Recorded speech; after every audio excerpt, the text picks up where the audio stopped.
What's up, everybody? Welcome back to another episode over here on the channel. So if y'all would just do me a solid, hit that like button so we can get things started, man. We got a special guest today on today's show, and without further ado, let's gonna bring up my dog, Pope B. Frank. What's up, man? What's happening? Man, how you feeling, bro? Man, I'm feeling great, fantastic. I'm glad you invited me on this show, especially to talk about this here subject topic, Bronny James. So I'm excited, man. Good Saturday. Let's get into it. Let's get into it, man. And so, and the reason why I fired this up is because, listen, man, to me, Bronny is kind of like low-hanging fruit. However, his storyline dominates, the actual sports climate like we see, like ESPN, House of Hoops, Ball is Life. That they like anytime he does anything, it has an impact. So the thing that kind of has me, I guess kind of thinking a little bit is that it seems like with the new LA ownership, some of the things are starting to change that we've seen, wide scale in the last 2 years, especially, 5 years and beyond, with the Buss family being at the helm. It looked like the new management group is like, yeah, nah, we gonna go ahead and move on to the next thing. And I think, and then this is early. I mean, we only like 15 games into the season, but having Bronny go over to the G League, so it just kind of made me just say, So we're gonna talk about those. And so I see the comment section. Boy, you be running so much cover for these dudes, man. He just makes Bronny's G League now because season starts in late November. All right, man. Boy, you be running serious cover for this family over there. But I ain't mad at you, man. Make your money, Lamont. But anyway, Pope, any opening statements you have for Bronny being assigned to the G League? Bronny James is trash. That's trash. Listen, man, it's a crime for him to even be in the NBA. The way he be looking out there, it's abysmal, man. Listen, especially shout out to Awful Coaching too, because his videos be having me rolling, but it's the truth. It's like this kid almost seems to not really understand the game of basketball. Forget about the skill set. It's like just certain simple things of the game of basketball. When the cut, he just been stuck in the corner and things of that nature. Yeah, it's time for him to be exposed and should have been thrown away to the G League and out the league, if you ask me. But it's criminal because it's a lot of cats that's not getting an opportunity and they actually maybe have the skill set to play. And the fact that this kid, he already rich with basketball, without basketball, let somebody else try to get that money, man. And so I see it like that. Shout out to FYF too, who biggest LeBron James family capper of all caps, excuse maker of all excuses, right? Ain't no excuses for it. There's film out there, right? A lot of people have broke down film of this dude, not just, just going off a narrative or any of that type of stuff. It is what it is. He should have never been drafted, damn sure not to my Lakers. And like you were saying earlier in the statement, this new ownership seems to definitely understand we got to get away from this James train, right? And they brought them two white boys in the office, white boys against amongst white boys. They say, hey, Luka, Austin, it's your team. All right. We black fatigue. That's got it right. we tired of the nigga shit, man. It's time for y'all to start running the show. And LeBron don't like it. And so here we go.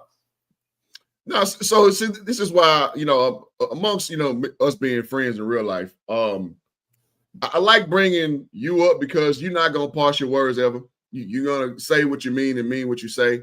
And I think this topic needs that type of discussion because it's like people, you take one or two routes on this Bronny James storyline and the Lakers ownership storyline. It's like, okay, let's wait and see. Let it develop. Or it's just like, okay, I say enough, he can't play.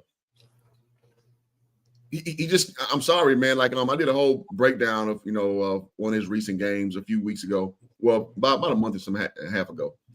And listen, man, as I run things down, as I look at what's requisite talent of what an NBA player is at his position is just not there. And like you were saying, stay in the corner. It's just like we don't need more guys who are 6'1.5", 6'2", who just hang out in the corner. Who can't shoot? Huh? Who can't shoot? And I mean, and listen, this isn't conjecture. So to back up to Steelman, the Pope's point, his 3-point shooting percentage is 27.3. That's not great. And for a career, he's shooting 27.9. Listen, man, if you're undersized, that's an area you can't fail at. Like, you have to be a pretty decent to good. I mean, to put things in context, Russell Westbrook shoots about 33% from three clip. So if you're shooting 27, that's worse than Russell Westbrook. And we know, conventionally speaking, he can't shoot, right? So in these topics, man, so again, now listen, man, I'm not above correction. I'm not above correction. So you're saying that, G League starts in November, late November. Okay, that's why they're doing it. I would argue if he was outperforming that role, it wouldn't even be on the topic of discussion. Because, just recently we seen JJ saying, Bronny, shoot the damn ball. Shoot. Yeah. So he's trigger shy. And then when he does shoot, what I've seen the propensity is he does not like the back cut ever. He likes to hang out in that corner. And what's happening is he's just a one-dimensional player. He cannot attack the pick and roll, consistently, because he has a propensity to pick his dribble up quickly. So it's well, what are we talking about here, man? This is the NBA. But Pope, go ahead. Shame on James, man. Shame on LeBron James, man. These boys don't want, listen, your kids don't want to play no basketball, man. It's obvious to see. They don't enjoy. They just out here because you got them out here. They just playing because they can. They don't have no joy when they play the game of basketball. I don't even see it in a Bryce James nor Bronny James. When I watch, let's say, Carmelo Anthony's son, when I watch him, he play with a joy on his face, right? He play with a confidence and a joy and a pride about himself. He actually play with it's almost like his daddy not even Carmelo Anthony. He played I'm him. Same kind of as Gilbert Arenas' son. What's his name? Elijah. Oh my God. They just play with a certain swagger, a bravado about themselves. It's not fake neither. It's they don't believe in themselves because who they daddy is. That's what it's oh no, I got it. You think he nice? Oh, you thought he was nice? Watch this. That's how they play. The James boys, they play we just playing because we're the James boys. And we're basically supposed to, I guess. You got Bryce James, who got redshirted this year. So that one and done shit, that's out for him. And then you got Bronny, who again, it's he all over the place when it comes to the G League, and then they trying to throw him in starting lineups, and you got Luka looking at JJ Redick bro, get this motherfucker out the game. What you got him starting over Connect, Dalton, man? This is white side Connect game, and you got Bronny James starting over Dalton Connect.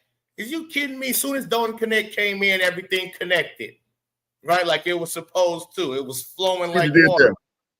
Yeah, man. So again, man, this is crazy that because who your daddy is nowadays, that could get you even in a starting position, a lineup ever when you don't have the talent. Go ahead.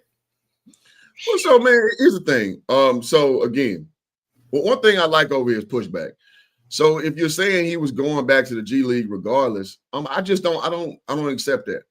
Because if you were as good as advertised or outperforming your draft selection, then you are no way going back to the G League. Now, I could be wrong, but correct me if I'm not. When Austin Reeves was undrafted, and they brought him in the Lakers. Did they ever go assign him down there for any real time in the G League? Because from my recollection, he spent a lot, if not all his time with the team. Am I tripping? Especially year 2. Am I missing something? No, not missing nothing. Okay, so if that's the case, no, man, I'm not accepting that. See, this is why, I have issues, umbrance, for you, LeBron guys, because y'all don't accept reality well. Like, y'all try to remold standards of how you judge things, and you only want to accept the good. Y'all don't want no smoke with the bad, the critiques. And I got to pick on Lamont for a second. On your channel, I see Goat James Kingdom. He goes on there and talks like every episode is about Jordan. Like, this nigga ain't played in 30 years. Yeah, that's wild. That's wild. And the fact y'all making a case against his legacy when it's pretty much damn near unblemished. Like, I'm not even a Jordan guy. I'm just like, come on with it, man. So, because the point I'm making is, if it was really like that, you don't got to keep going back to try to rejigger history. So I lay it like that because it's kind of running into how you evaluate Bronny. Because, yes, he's number 55 pick. I understand that. Like, most 55 picks don't get no pushback. They just go to obscurity, what have you.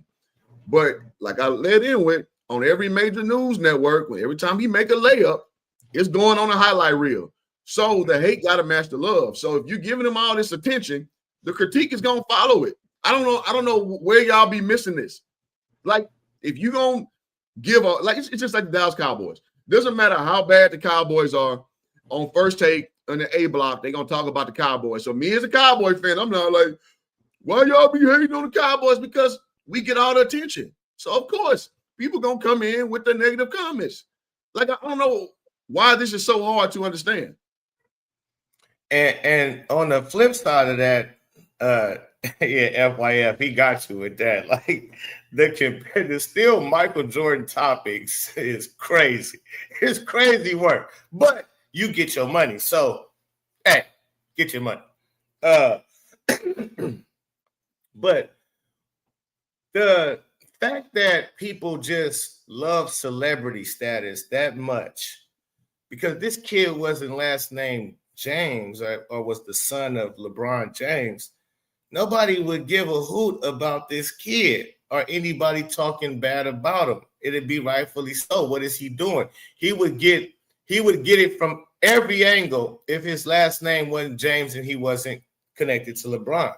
So again, like just imagine who in chat, take the James off of the jersey and the whole, this is Bronny. Imagine we got the 55th pick and we thrusting him in the start line.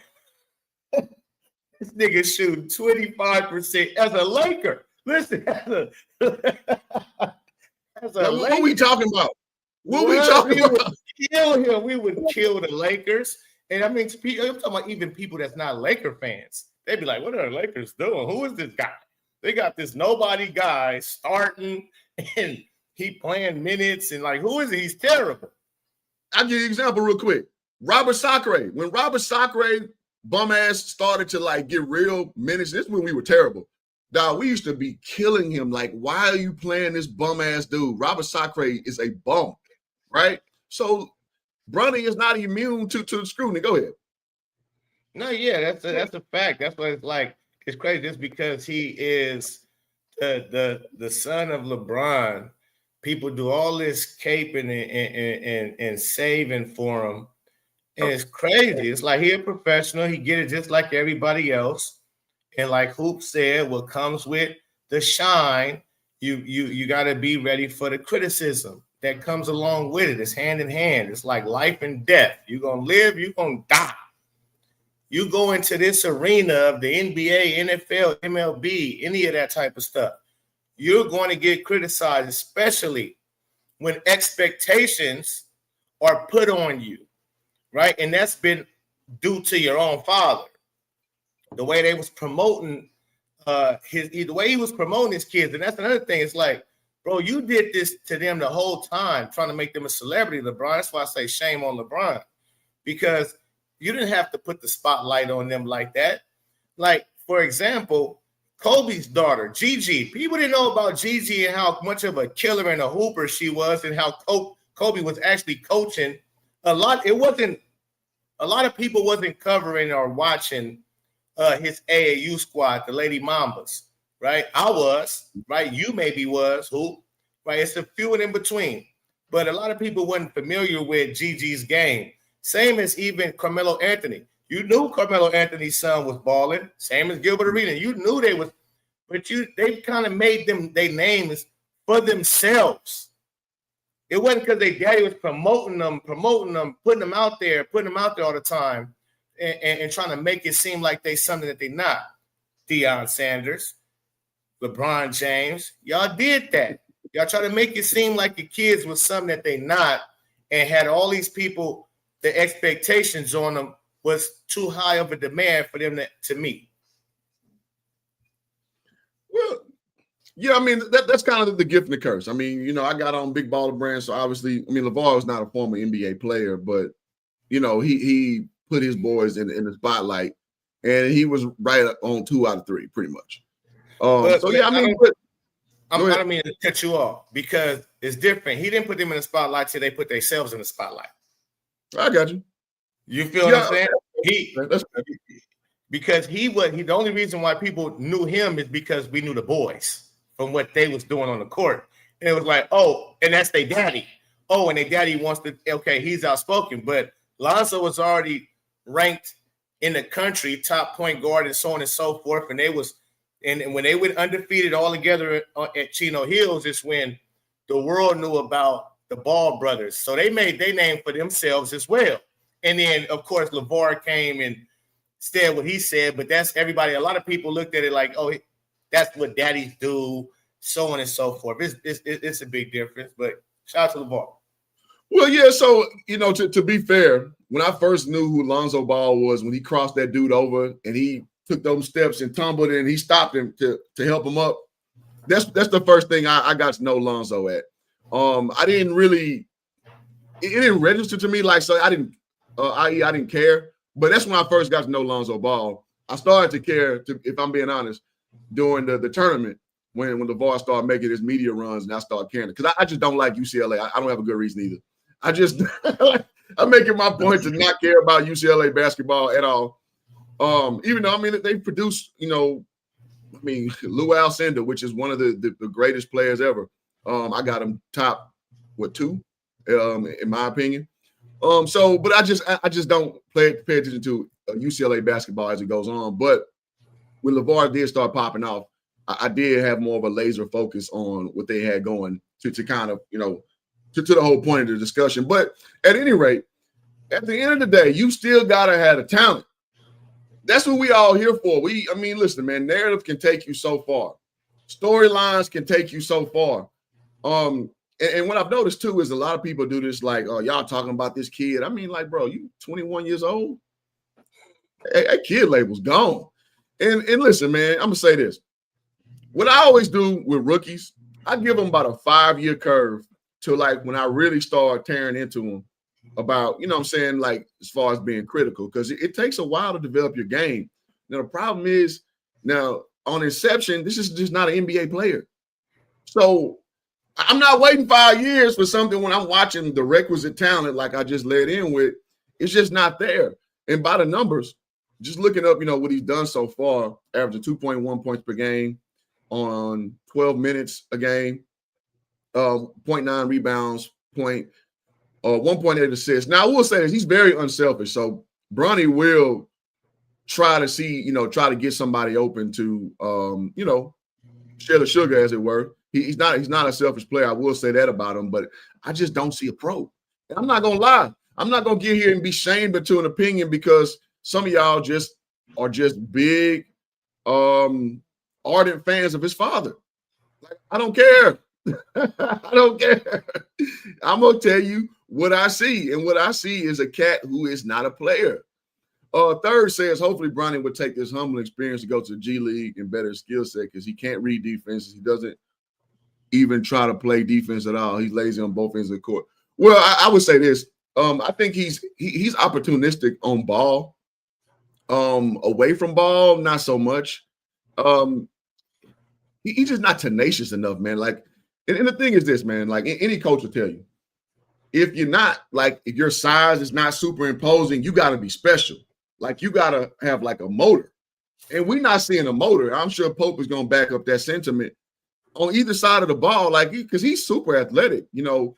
But I mean, if you watch him dunk in open court space, like he get up there for 6'2", it looked good.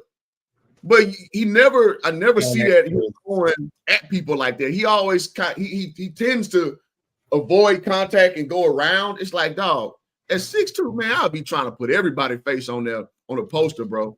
And it's just like, what does he do that justifies a roster spot on the Lakers, and B, a 4-year contract for that matter? I just don't get it.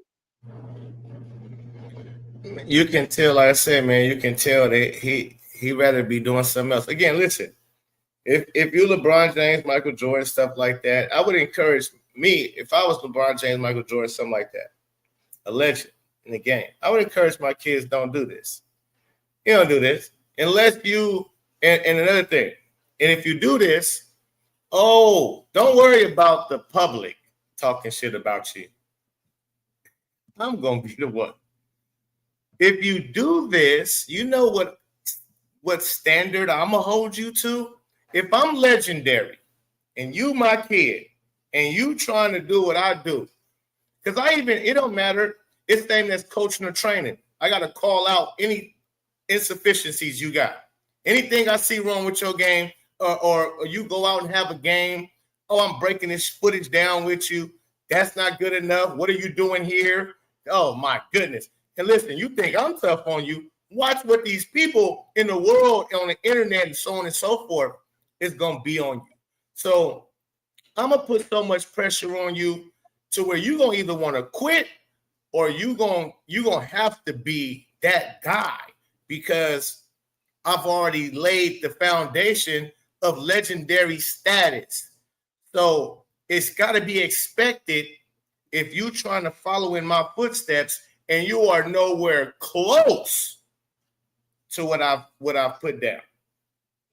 See, I'm not even hung up on that. I'm just hung up on the fact that this is not a pro basketball player. I've said this talking to a few NBA scouts. He's just not a pro basketball player. And to FYF's comment, he says that that's not a true 4-year contract. Who gives a shit? It's a 3-year with a team option 4th. It's pretty much a guaranteed contract. But even if it wasn't, as it's laid out, it's a 4-year contract. It's just that it may not be guaranteed, but that does not take away from the point. See, this the disingenuous shit y'all do, man. Like, y'all really just try to like a squirrel trying to hide the nuts somewhere else, and y'all don't want to address the issue. Dudes drafted that low don't get that type of contract, bro. You know that at all. So what you're trying to do, and I forget the word for it, you're just trying to find a little caveat to sound right. Whereas, you know, the sentiment of my comment, it's a 4-year contract, bro. Yeah, it's crazy work. Crazy work, man. So I'm just saying. So yeah, so like Rap God said, the Bus brothers got fired recently. And so again, so the tenor of this conversation, at least where I want it to be, is like, are the Lakers really making that new move, this new pivot, because they're getting the Bus family out? Because I think beside 2020, it's been pretty much an abject failure of the Bus kids running the Lakers. Is that pretty safe to say? And I know Dr. Bus got to be pretty upset with that, man. God rest his soul. Rest in peace to Dr. Bus. Hold it down. Yeah, man. Dr. Bus just had a standard that it's just since 2017, it's just been unrecognizable at times of how the Lakers are run. And it's frustrating being a Laker fan. Frustrating as hell. And I ain't the only one who's saying it. A lot of people will tell you. I've been living in LA for 6 years now.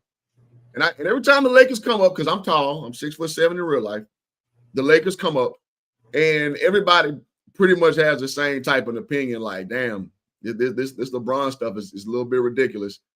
And then we start talking about Clutch Sports and all that. With some of y'all, I think y'all paid by Clutch Sports. It's just see again, like your talking points are horrible. I'm saying the body of work beside 2020 is a failure from the Bus leadership. People getting fired, the sister taking over for the brother, They was having inner quarrels, and basically you've let the league get so past 2020, you let the league get younger on y'all, and y'all didn't address the issue. Y'all keep with this big three model up until about 2 years ago when it just was an antiquated way. Like, you're not going to win with that big three shit no more. You got to actually go scout. You got to actually go get young guys who can play, right? And you got to play up-tempo basketball. Am I missing something, Pope? No. So that's what I'm saying. Like y'all love too hard, man, and it's embarrassing. Well, speaking of love too hard, I was hoping that what the fuck I want to talk about on my stream. How about that?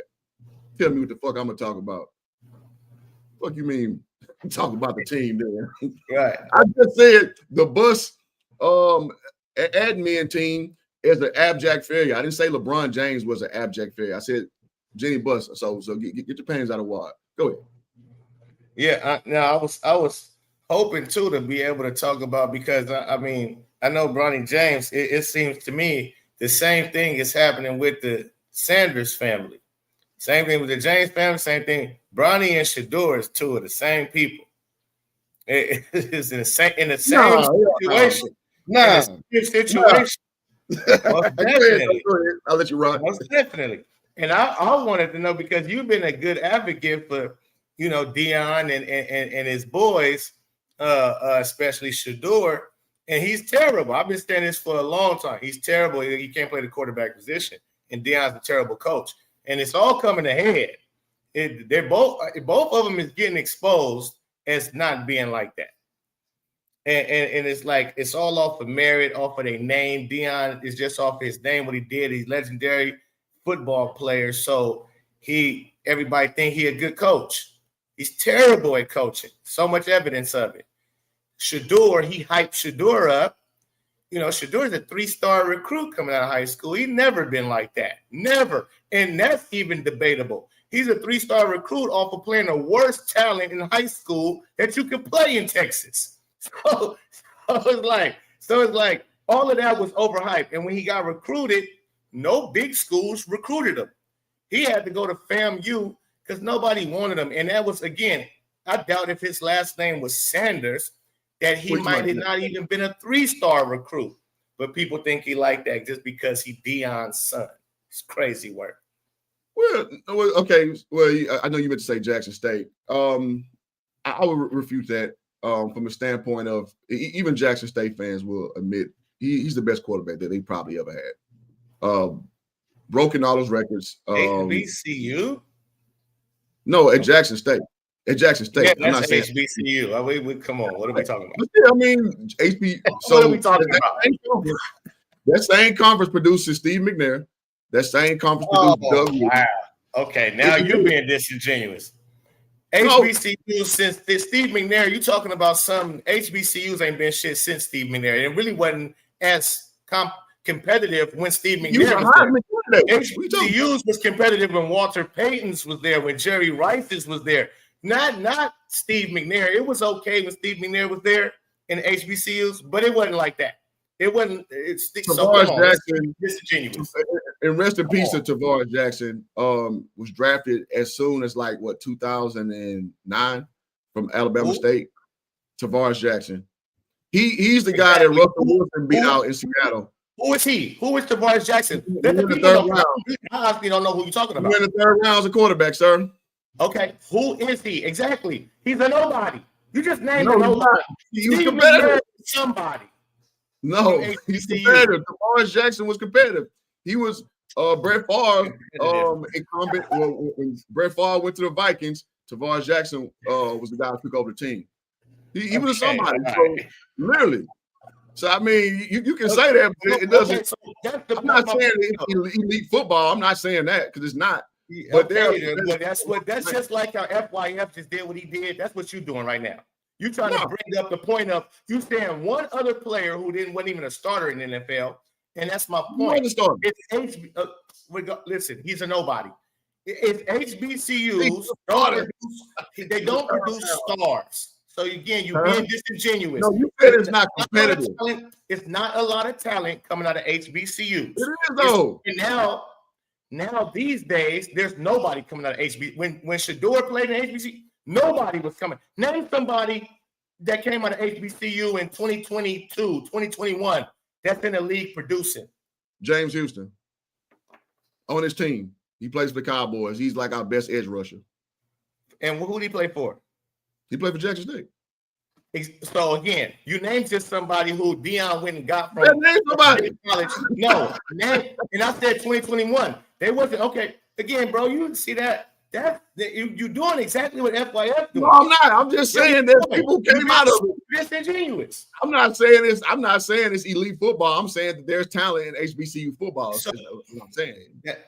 He came from Jackson State. Again, name me somebody. Okay, name Marquise me Bell. somebody before Jackson State. Name me before Deion went to Jackson State. Marquise Bell. I started safety. He came from FAMU. You naming nobodies. All you doing is just naming people who in the league who ain't nobody a Pro Bowler, ain't nobody nothing. What are you talking about? Yeah, see, because I already understand that. Of course, on people's roster, there's people who made it from an HBCU on people's roster on a 75, 80-man roster that they might be in the league. Ain't nobody doing shit in the league from HBCUs. Nobody's Steve McNair was your last guy that you can name that is a name that people don't gotta say who, what position he play, where he play. No, what you're saying, the standard is being a star. I didn't. That's not my claim. My claim is not being a star. My claim is having talent to make it to the next level. You named a star though. You named Steve McNair. So you named this. You did that. Not me. You named a star, and you named a star as if it's a bunch of stars. Like him that comes out of there. That's why we at this back and forth nonsense of HBCU talent. There's no talent. The quarterback is more recognizable. So he played against top tier talent at Jackson State. That's what you're trying to tell me. Who's that? Shador played against top tier talent. No, in the HBCU when he played Jackson State. So to bring up his numbers is crazy. So to even say anything about HBCU and what he did there. Your claim, see how it doesn't correlate. Your claim was that he shouldn't deserve to be a 3-star player and that he wasn't that great of a player. That was your claim. So I'm just saying that he did great work at Jackson State. Didn't lose a game actually as a starting quarterback. Let me ask you this then. Okay, cool. That's cool. He was a 3-star, so he deserved to be a 3-star. My bad. He deserved to be a 3-star. That's all I was saying. If that's what you want to say, but again, can you definitively say that when you know the talent, right? You know what the talent he was playing against in high school. Because you from Texas, you from the H, where some of the best talent out of Texas come out of. And so and how serious Texas football, high school football is. He played at the lowest division, and he still was a 3-star. So how talented can you really be, and how can I evaluate you properly when you're playing against a bunch of they're not the guys? So okay, cool. You got to a team in Jackson State that had a better roster than everybody, and you even can we agree to that? Jackson State had better wide receiver. They had a better roster than everybody they faced. Absolutely. So, okay. And the offense was dedicated and all around you. So, yeah, he looked good at Jackson State. But, again, the dude, 5th-round draft pick and 4 for 16 coming out there, and he blamed it on everything but himself. And it shows you. It's like, so I can't wait till tomorrow. So I didn't have no first team reps. All right, you had him now. Well, I mean, listen, that's one of those things we shall see. But so to bring this back down to the rule, to say that he's the same as Bronny, I just don't agree with that at all. No, that's all I'm saying. Nope. He went 4 for 16. He had basically the second worst performance in NFL history as a quarterback. He had the second worst performance out of 15 pass attempts. The other cat, I forget his name because he's a nobody, but the only thing that saved him, he had 5 picks in his debut. He had 5. That's the only thing that makes his worse is he had 5 picks. But come on, man. Well, I would just say you need more film to make the claim. So we'll see. I mean, if it's wrong, it's wrong. I mean, it is what it is. Like I'm as much as I support him, like if he playing like ass, I'm just he playing like ass. Like it's not that big of a deal to me. Like, so did he play like ass in his first game? Yeah. I also think that if you got a guy who took no first team reps, you're just not gonna get a result. That's the NFL standard. If you don't get first team reps, and Cam Newton himself even stated that I think Jake Delhomme was his backup, and he was like he took first reps. So, I mean, Cam Newton was the number 1 pick, and they knew he was going to be taking over the franchise. They knew he was a franchise guy. So, but the backup was still taking reps though. No, they don't, because Kurt Warner said how he never took. A whole bunch of them have came out. So I'm glad. Listen, it's funny how you want to pick the one guy who was a Deion apologist, who's been that, right? So it's funny you take what he said, and he didn't even put it don't even match because he's the number 1 pick. He's definitely who the Carolina Panthers are cornerstone, they franchise around, right? He's their cornerstone. So, of course, him taking first snaps with the first team, that's normal. Go listen to all the other ones, all the Kurt Warners. See, he never took a first, That's not my point. And I'm saying Cam's backup was taking first team snaps. That's my point. I don't even believe Cam. First of all, I wouldn't believe nothing that Cam. The reason being because I didn't already seen Cam cape and cap for the Sanders family. So there's a lot of them out there. I agree. So Shady McCoy, being a big one. And then he already seems as a disingenuous person already. Like he's not gonna really give you the real. So that's Kurt Warner. See, I'm gonna go with somebody like Kurt Warner, who said, "Yeah, I didn't take no first team reps. You got to be ready when your time is called, and there's no excuse. If I'm Shador and I got Jerry Jeudy and I got Isaiah Bond, and listen, I'm not getting first team reps with them throwing the football. I can't tell them, hey, bro, stay 10 minutes with me after practice, before practice. Let's get it in a day off, something like that. I can't get with them. That's what leaders do. I would have grabbed them and said, bro, I'll give you niggas 10,000, 5,000. I'll treat you to dip, whatever. Stay with me 15, 20, and let me throw to you. That's hard to do. Well, I mean, you can do that. And they will have to capitulate to you doing that. But from first team reps, what I imagine is you going with your starting O-line, going with everybody out there to get a real look about what it takes to get played against number ones. Because Browns do have a good defense. So from what I heard is that they even know his play cadence and shit like that. So those kind of things do affect it. Your performance. Again, he played like ass. I mean, I'm not gonna sit here and argue that, but that's crazy. We've seen Dak Prescott come in the game for Tony Romo and look fantastic rookie season. We've seen a lot of quarterbacks come in the game and look just fine without getting first team reps. That's what I'm saying. It's as if that's never happened before. If that's unprecedented, that's not unprecedented. It's very common, and it happens all the time.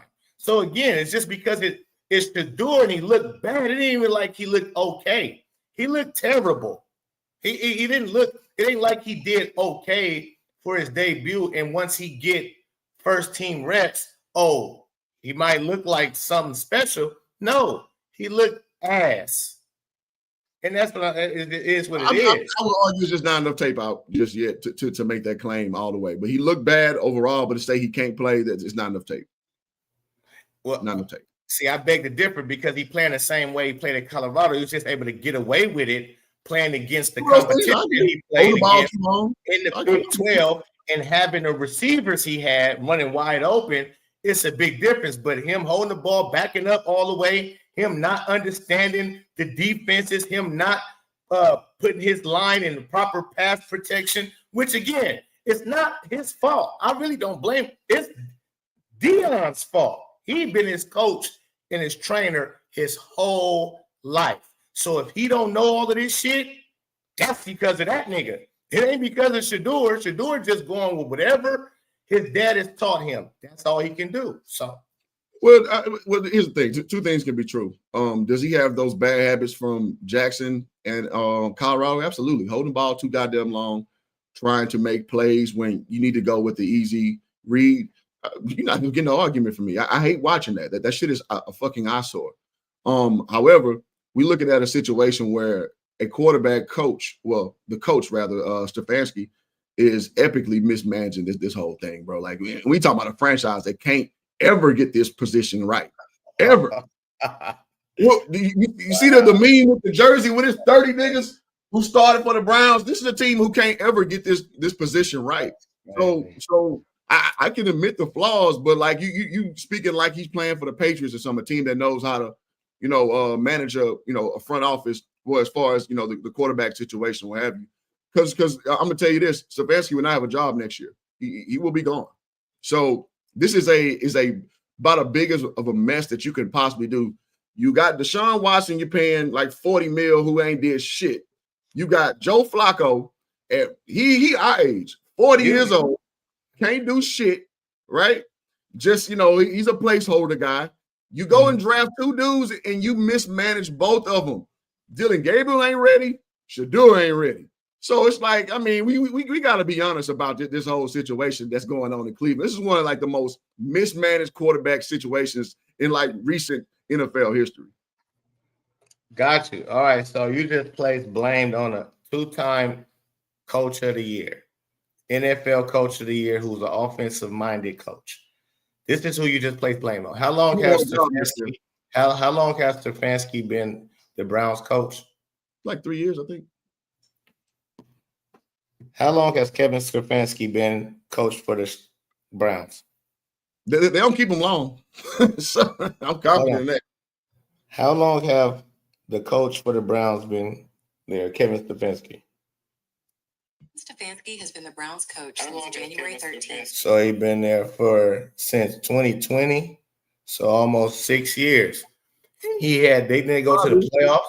They get 6 years. Mm-hmm. So they went to the playoffs, right? Baker Mayfield. They went to the playoffs. No, Flacco. They went with Flacco. They went with Baker Mayfield too. They went with Baker Mayfield too. Okay. All right. Yeah. They went with Flacco and they went with Baker Mayfield. Okay. So, and he's two-time coach of the year. So we want to place blame. Dylan Gabriel is not a first-round pick. He's a third-round pick. So what the expectations of him being able to do something is out there. So understandable that he don't look like a first-round pick. He's a third-round pick for a reason, right? Understandable. Deshaun Watson, you don't foresee when you paid him, you didn't foresee him looking like the way he's looking. And of course, nobody can predict injuries, but you didn't think he would, because at the time when he was a Texan, he was him. And so they're thinking we get him, we could turn things around. So I don't want to blame that on, can't blame it on the Browns. That's a Deshaun Watson thing not being ready. So Joe Flacco, when he took over for the team, because the team is obviously building a right type of team to compete, because they don't just have a quarterback, they got a few of everything, especially a defense which win championships. So if they can get a quarterback who's not an ass like Deshaun Watson, and they got Joe Flacco, but he old, but Joe Flacco was still able to get this team to the playoffs. Baker Mayfield did some good things with this team. They wasn't at the bottom of the barrel. So Shador and Dylan Gabriel being your two primary quarterbacks, a third rounder and a fifth rounder, I don't know what kind of expectations you think a coach is supposed to come up with. But at the same time, they still fighting. They was up 16-10 in said game that Shador took over. Dylan Gabriel was 7 for 10 for 60, 70 something yards with no turnovers. So 7 for 10, that ain't bad. That's good. I'll take that. Okay. So I've seen little like I look at Dylan Gabriel, and he not trash. I've seen him make some good ass plays. I've seen him make a lot of good plays. I think he should be the starting quarterback over Shador right now, from what I've seen on film.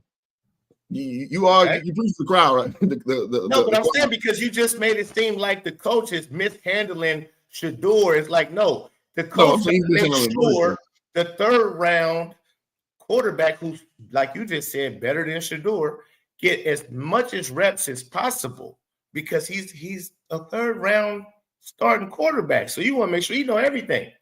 There is no room for Shador, and Shador is only a second string quarterback, and you got to be honest.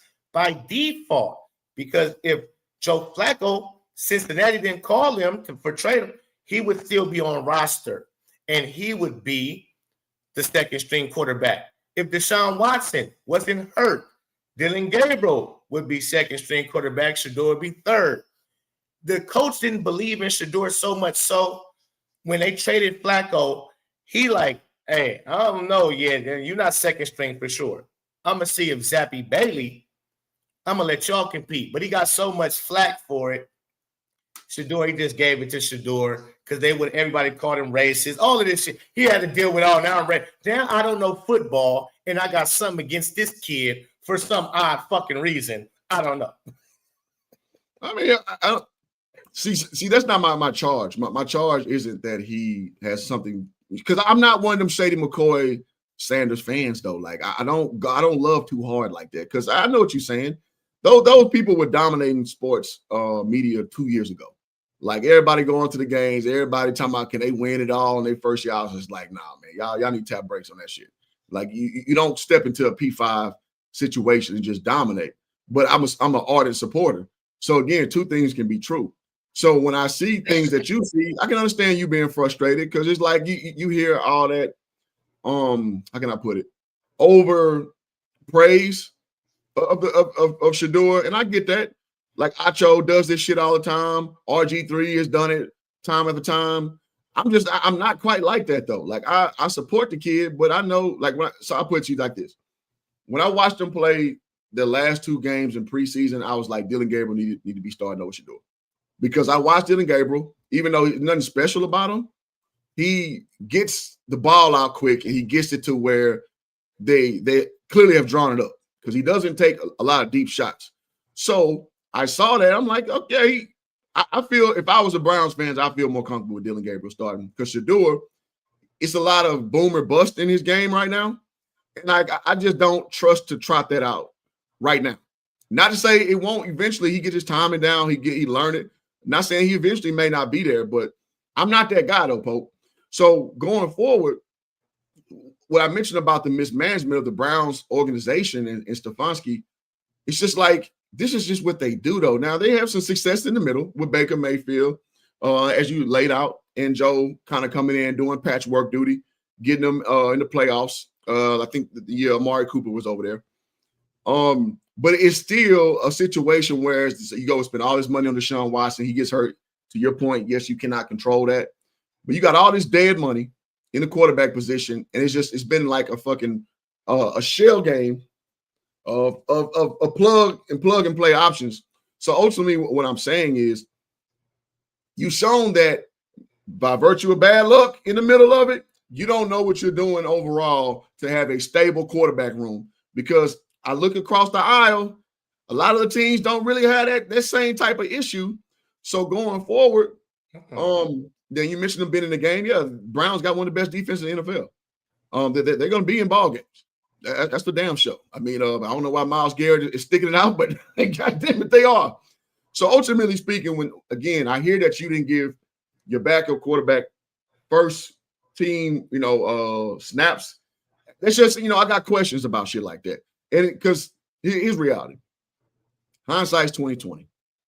You don't know all scenarios. You don't know Dylan Gabriel's going to go out with concussion protocol. So maybe you just confident you got a young quarterback who's relatively healthy. There's no need. But what happened is there was a need, and that didn't get taken care of. So I got questions about your preparation. So being coach of the year is fine. But hell, Mike Brown been coach of the year before, and people, boy, would dog pile on his motherfucking ass all the time.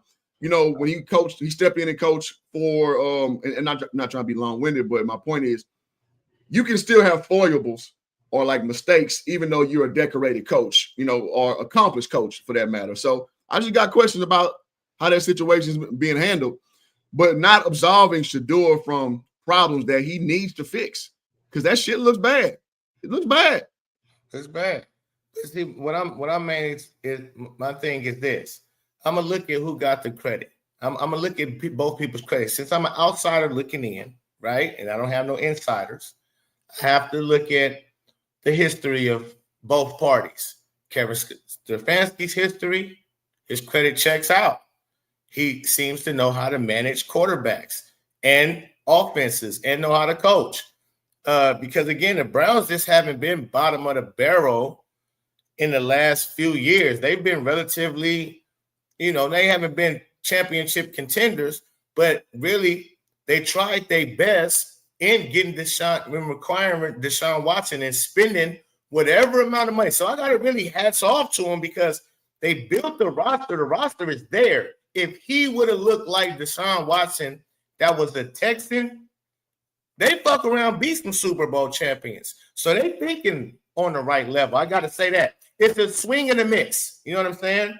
It's a big swing and a miss. But it wasn't far-fetched because he was known as one of the top quarterbacks, young quarterbacks in the league. It was just the court situations he was going through. So don't blame them for taking that, because that was like, that's the only thing we need. If we can get a star quarterback over here, we good. We should win Super Bowl. It didn't work out. Call it what it is. Bad luck, like you said. But the team is still so good to where you got Joe Flacco. So I'm looking at Kevin Stefanski. If they got a kid like Shador in the building and he is talented, he is somewhat legendary, all he needs is the snaps, the reps. They would have given it to him, I believe. I don't believe they sabotaging him of the reps when he clearly has more talent or shown what better than Gabriel Dillon or Dylan Gabriel. If he's shown that to them in practice, and it's not just the throw, because Shador can throw the football. It's everything else. Can you do it on time? Are you on point and learning your learning curve? Are you catching everything we teaching you on time? So they know all of this. That's what we don't know, but I know that's what's going on. The film studies, Shador, they drawing up something on the board. If what happens here, what we doing there? If he don't know, bro, that's what you gotta take that in consideration. And they're like, we can't throw you out there, my nigga, because it's not you throwing the football. You can throw the fucking football. You can throw the deep ball. You can throw the mid ball.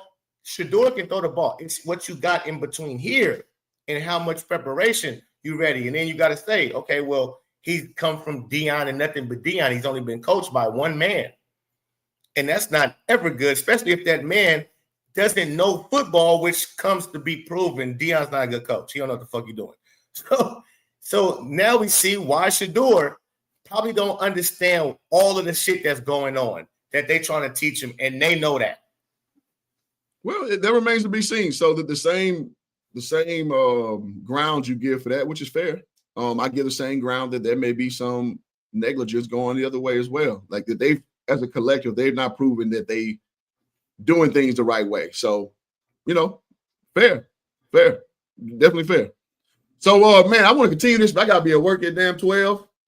So we're going to put it in the table. I like where this went. Yes. For all y'all out here, you can have respectful discourse and disagree 100%. It's tough.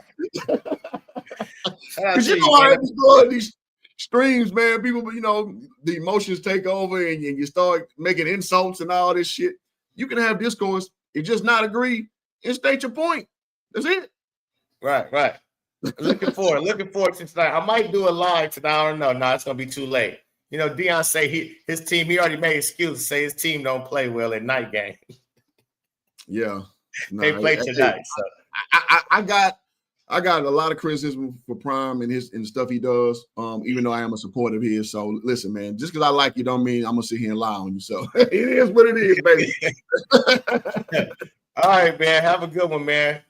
Yes, sir. Appreciate y'all for tuning in. You have the light on the way out, Pope. Thank you for your time, bro. And hopefully I can make it to work on time. All right, y'all. Till next time, we're going to peace out. And thank y'all for being a part of the stream. Peace.